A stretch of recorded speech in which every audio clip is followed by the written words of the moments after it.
بسم اللہ الرحمن الرحیم۔ السلام علیکم۔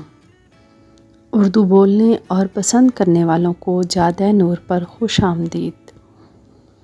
کہانی کا عنوان ہے پرائی جنت کی آرزو، حصہ دوم۔ جب میں سامان لینے دکان پر گئی تو اسٹور کا مالک کہنے لگا، فریحہ کیا مجھے نہیں پہچانتی؟ میں آپ کے والد صاحب کے چچا زاد بھائی راحت کا بیٹا احمر ہوں۔ پہلی بار میں نے نظریں اٹھا کر دیکھا اور پہچان گئی۔ شادی سے پہلے ایک دو بار وہ اپنی فیملی کے ساتھ ہمارے گھر آئے تھے۔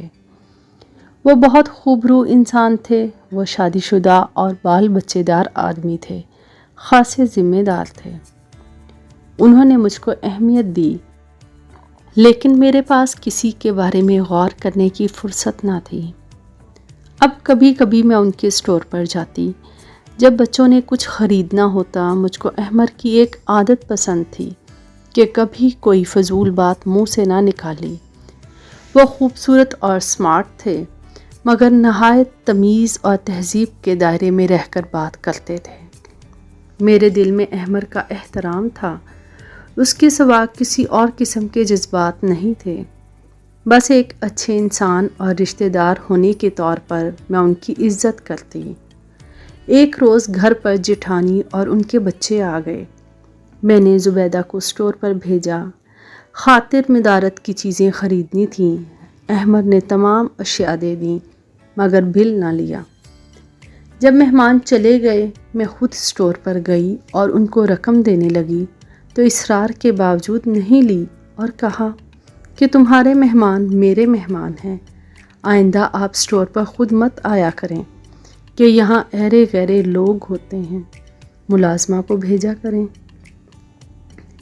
مجھ کو ان کی یہ بات بہت اچھی لگی۔ میں نے کہا، کسی دن آپ اپنی فیملی کے ساتھ ہمارے گھر آئیں اور اگر کبھی اسٹور پر کچھ مطلوب ہو تو کہلوا دیجیے گا، مثلاً چائے وغیرہ تو میں بھجوا ہی دوں گی۔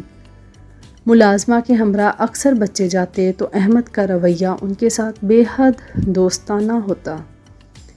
ایک روز بچوں کے اصرار پر وہ گھر کے دروازے تک آ گئے تو میں نے ان کو ڈرائنگ روم میں بٹھا دیا۔ وہ بچوں کے ساتھ بیٹھے رہے اور میں نے ملازمہ کے ہاتھ چائے وغیرہ بھجوائی۔ وہ کچھ دیر بیٹھ کر چلے گئے۔ 15-20 روز بعد کسی شام کو اسٹور بند کر کے آ جاتے، میرے بچوں کے ساتھ بیٹھ کر تھوڑی دیر انڈور گیم کھیلتے اور چلے جاتے۔ 2-4 بار میں نے کھانا بھی بنایا۔ وہ میرے بچوں کے ساتھ رات کا کھانا کھا کر گئے، لیکن میں نے ان کے ساتھ بیٹھ کر نہ کھانا کھایا اور نہ ہی وہاں بیٹھی۔ ایک روز انہوں نے فون کر کے شکوہ کیا کہ میں آپ کے گھر آتا ہوں اور آپ اس کمرے میں ہی نہیں آتی۔ کیا گھر آئے مہمان کے ساتھ ایسا رویہ صحیح ہے؟ میں نے کہا، آپ کی دوستی بچوں کے ساتھ ہے، اسی لیے آتے ہیں۔ وہ بولے، کیا آپ کے ساتھ دوستی نہیں ہو سکتی؟ میں نے عرض کیا، میرے بھائی، یہ سب وقتی جذبات ہیں، ہماری منزلیں علیحدہ علیحدہ ہیں۔ میں ایک بچوں والی بیوہ ہوں اور آپ ایک شادی شدہ بیوی بچوں والے آدمی ہو۔ آپ ایک اچھے انسان ہیں اور رشتہ دار بھی ہیں، اسی لیے میرے گھر آ گئے۔ تو میں نے روکا نہیں، بس یہ رشتہ داری کافی ہے، لیکن دوستی کی ہمارا نہ مذہب اجازت دیتا ہے اور نہ معاشرہ۔ میری باتیں سن کر احمر خاموش ہو گئے۔ شعوری طور پہ اگرچہ میں یہ سب صحیح سمجھ رہی تھی، مگر ان کی محبت، ان کی دوڑ دھوپ، بچوں کے ساتھ ان کا دوستانہ رویہ اور میرے بڑوں کی خدمت و عزت، محبت بھری باتیں، یہ سب کچھ آہستہ آہستہ میرے دل و دماغ پر اثر انداز ہو رہا تھا۔ جانے کب پھر میرا دل موم ہو گیا، وہ دل کہ جس نے کبھی کسی کے لیے دروازے نہ کھولے۔ اس نے صرف میرے اس کزن کے لیے در وا کیے، بلکہ رہنے کی جگہ دینے کو بے تاب ہوا۔ اب یہ حال ہوا کہ احمر سے بات نہ ہوتی تو دل کسی کام میں نہ لگتا، اور یہ مرض 2 طرفہ ہوا۔ اب وہ جب رات دکان بند کرتے، گھر واپس لوٹ جانے سے پہلے میرے گھر کا چکر ضرور لگاتے، حال احوال دریافت کرتے اور اکثر بچوں کے ساتھ 1-2 گھنٹہ بیٹھ کر کیرم وغیرہ کھیلتے۔ میں بھی گھر میں کچھ اچھا کھانا بنا لیتی تو ان کو اسٹور پر ضرور بھجواتی۔ ایک روز شام کو احمد آئے۔ وہ بیٹھک میں بیٹھ کر بچوں کے ساتھ گپ شپ کر رہے تھے۔ میرے والد صاحب آ گئے، وہ بھی وہاں بیٹھ گئے۔ میں نے ملازمہ کے ہاتھ چائے بھجوا دی۔ والد صاحب تھوڑی دیر کمپنی میں رہے، پھر احمد چلے گئے۔ احمد کے جاتے ہی والد صاحب نے پوچھا کہ احمد کیوں آیا تھا، اور مجھے سمجھاتے ہوئے کہا، دیکھو بیٹی، تمہارا شوہر فوت ہو گیا ہے اور تم اکیلی رہتی ہو، تمہیں کچھ بھی منگوانا ہو تو مجھے کہا کرو۔ احمد یہاں نہ آئے، یہ اچھی بات نہیں۔ میں نے جی ابو کہہ کر سر جھکا لیا۔ کچھ دنوں بعد امی اور بہنیں آئیں، تب بھی احمد شام کو آئے تو انہوں نے بھی محسوس کیا کہ کچھ غلط ضرور ہے۔ پھر وہ جلد جلد آنے لگے، یوں لگتا تھا کہ وہ خفیہ طور پر میری نگرانی کر رہی ہیں۔ ایک دن چھوٹی بہن نے سوال کر لیا، باجی یہ کزن آپ کے گھر کیوں آتے ہیں؟ میں نے سوچا پہلے ابو اور اب بہن نے برا منایا ہے، اس لیے اب احمد کو منع کر دوں گی کہ نہ آیا کرے، لیکن جب وہ آئے تو میں منع نہ کر سکی۔ سوچا میں اب بچی تو نہیں ہوں، سمجھدار ہوں اور عمر بھی پختہ ہو گئی ہے۔ یہ کزن رشتہ دار ہیں، قریب دکان ہے، میرا حال احوال معلوم کرنے آ جاتے ہیں، کہیں میرے ساتھ کچھ غلط نہ ہو جائے۔ خیر انہوں نے بھی غالباً میری ذہنی کشمکش کو سمجھ لیا۔ وہ کچھ روز نہیں آئے تو ان کی غیر حاضری کو میں نے محسوس کیا۔ بار بار نگاہیں شام کے بعد گھڑی پر جاتی تھیں۔ بچے الگ کہتے کہ انکل نہیں آئے، انکل کیوں نہیں آتے؟ آخر بڑا بیٹا خود اسٹور پر گیا اور پوچھا، انکل آپ کیوں نہیں آتے؟ ہم بہت بور ہوتے ہیں۔ یوں چند دن کی غیر حاضری کے بعد وہ آئے تو بے اختیار میں نے پوچھا، اتنے دن آپ کہاں غائب رہے؟ میرے ان الفاظ نے میرے دل کا حال کھول دیا، بلکہ جلتی پر تیل کا کام کیا۔ آج میں بھی ان کے ساتھ اسی کمرے میں بیٹھ گئی، حالانکہ پہلے صرف بچے بیٹھتے تھے۔ وہ بیوی کی شکایت کرنے لگے، کہا جی میں نہیں چاہتا کہ اس پوہڑ عورت کی طرف جاؤں جو گھر کو صاف نہیں رکھتی، ادھر تم خود صاف ستھری ہو اور گھر اور بچے بھی صاف ستھرے ہیں، تمہارے گھر میں قدم رکھتے ہی سکون کا احساس ہوتا ہے۔ واقعی جس گھر میں سلیقہ مند عورت ہو وہ جنت سے کم نہیں۔ تمہارا گھر پھولوں سے بھرا اور خوشبو سے مہک رہا ہے، اور سب سے بڑی خوشبو کی مہک تو گھر میں اس گھر کی مالکہ ہوتی ہے۔ احمد نے میرے بچوں سے دوستی کر رکھی تھی، وہ آتے تو بچے خوش ہوتے، خوشی سے شور مچا کر ان کو ویلکم کرتے۔ بچوں کو احمد کے آنے کا شدت سے انتظار رہتا، بلکہ یوں کہو کہ ان کو دیکھ کر بچے خوشی سے آسمان سر پر اٹھا لیتے تھے۔ اس سے مجھے اندازہ ہوا کہ مجھ تک رسائی کے لیے وہ زینہ بزینہ قدم با قدم آگے بڑھ رہے ہیں۔ احمد نے میرے بچوں کو باپ سے زیادہ وقت اور توجہ دینی شروع کر دی۔ وہ میرے بچوں کے کام نوکروں کی طرح کرتے تھے۔ عید کے دن وہ مٹھائی دینے آئے تو بچوں کا پوچھا، میں نے بتایا ان کے تایا ان کو اپنے گھر لے گئے ہیں۔ میں اکیلی تھی، چائے بنا کر لائی تو مجھ کو ہاتھ پکڑ کر زبردستی بٹھا لیا۔ میں مجبوراً بیٹھ گئی۔ تھوڑی دیر بعد کہا، کیا اپنا گھر نہیں دکھاؤ گی؟ عید کی وجہ سے میں نے خصوصی طور پر صاف ستھرا کیا تھا، لہٰذا ان کو اپنا گھر دکھانے لگی۔ پہلے تو صرف ایک کمرے تک ان کا آنا محدود تھا اور گھر دکھانا میری غلطی تھی۔ میں یہی سمجھی کہ ہمارا پاکیزہ تعلق ہے تو کس بات کا ڈر خوف۔ کہنے لگے، تمہارے گھر کا نقشہ بہت عمدہ ہے، میں بھی ایسا ہی گھر بنواؤں گا۔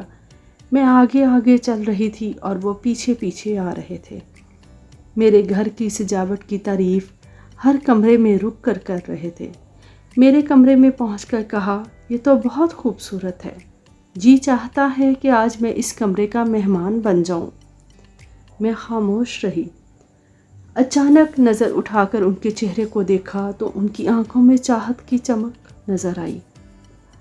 بولے، کاش میری بیوی بھی تمہاری طرح سلیقہ مند ہوتی، جیسا کمرہ ویسی ہی گھر کی مالکہ۔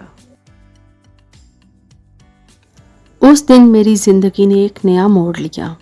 اس کی وجہ احمد کی وہ توجہ تھی جو میرے شوہر نے اپنی زندگی میں بھی مجھے اور بچوں کو نہ دی تھی۔ وہ عزت و وقار جس کی ساری زندگی سنبھال کر رکھا تھا، وہ آج جذبات کی نظر ہو رہا تھا۔ ایسا دن میری زندگی میں آ جائے گا، اس بارے میں تو میں نے سوچا بھی نہ تھا۔ آج میں اپنے گھر اس کے در و دیوار سے بھی شرمندہ ہو رہی تھی۔ احمر اپنے مشن میں کامیاب ہو گئے، مگر میں نے تہیہ کر لیا کہ اب ان کے قدم دوبارہ میرے گھر میں نہیں آئیں گے۔ میں اپنے گیٹ کو تالا لگا دوں گی اور بچوں کو بھی ان کے اسٹور پر جانے نہ دوں گی۔ اگلے روز وہ دوپہر کو آ گئے۔ بچے اسکول میں تھے اور میں نے کہا، اس وقت کیوں آئے ہو؟ بچے تو ہیں نہیں۔ کہا، تم تو ہو۔ تب میں نے ہمت کر کے کہہ دیا، احمر، میں بیوہ ہوں، اکیلی رہتی ہوں، اس وقت نہ آیا کرو، ورنہ محلے والے مجھے جینے نہ دیں گے۔ پلیز کچھ تو میری عزت و ناموس کا خیال کرو۔ تبھی وہ جذباتی ہو گئے، عاجز بن کر معذرت کرنے لگے اور پاؤں میں بیٹھ کر معافی مانگنے لگے، تسلی دینے لگے کہ تم اب میری زندگی کا حصہ ہو۔ اس روز انہوں نے مجھ کو اپنانے کا وعدہ کیا اور مجھ سے نکاح ثانی کرنے کو کہا، اور کہا، یہ کوئی گناہ کی بات نہیں، تم جوان ہو اور تم کو اور تمہارے بچوں کو کسی سہارے کی ضرورت ہے۔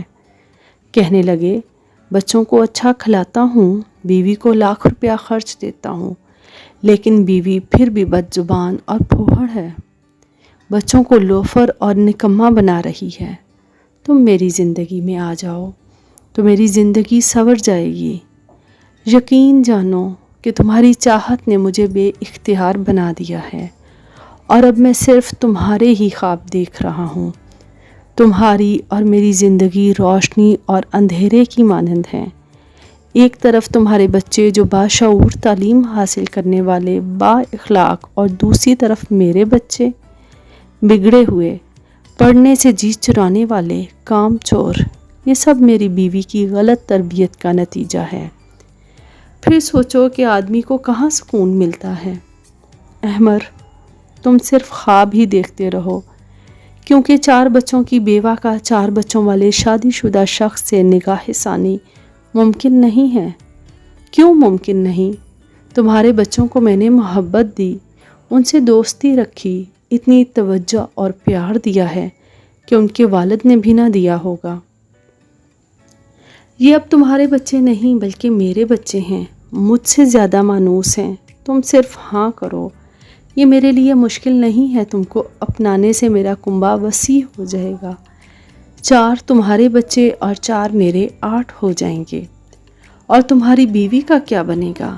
میں نے کہا، اس کو سنبھالنا تمہارا کام ہے، کیونکہ تم اس سے زیادہ سمجھدار اور ہوشیار ہو، جبکہ میری بیوی کم عقل، بدھو اور موٹی عورت ہے۔ میں نے اگلا سوال کیا، اور یہ معاشرہ، خاندان، ان کو سنبھالنا اور سمجھانا میرا کام ہے۔ تم میرے گھر کا انتظام اور ڈسپلن سنبھالنا، اور گھر سے باہر کے امور میں خود سنبھال لوں گا، یہ میری ذمہ داری ہوگی۔